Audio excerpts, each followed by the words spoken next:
What I'm saying is that when it comes out that far from being an NRA member or a gun enthusiast disgruntled over YouTube silencing Second Amendment supporters, instead this murderer turned out to be a vegan with strong support of organizations like PETA.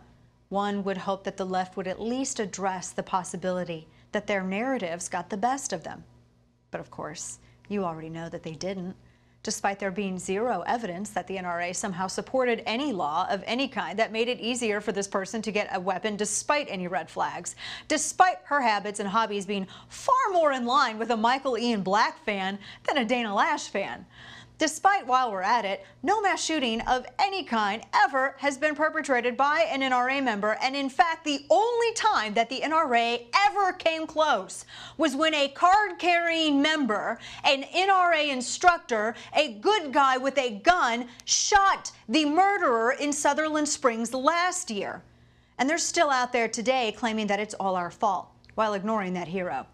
And the media is loath to stop any of it or call any of it out. Far from it. Likely they'll parade the same activists and pundits on their shows all evening, and the NRA and the Second Amendment bashing will continue. Because again, and this bears repeating, it's not about the facts. It's not about the truth. It's not about what will help, and it's not about who is truly at fault. It's always and forever in service of one agenda: discrediting those who stand in the way of the ultimate goal, the end of American gun rights and the repeal of the Second Amendment. Now remember, we've shown this to you. This isn't, as Chris Cuomo said, a boogeyman. 39% of Democrats want it. Pundits across the board on the left have admitted it. Op-eds, social media posts, off-the-cuff remarks confirm it. So why do we always say they're after our guns? Because they are.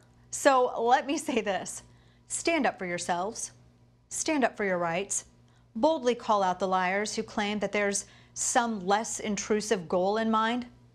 Yes, rise up and don't hesitate to speak.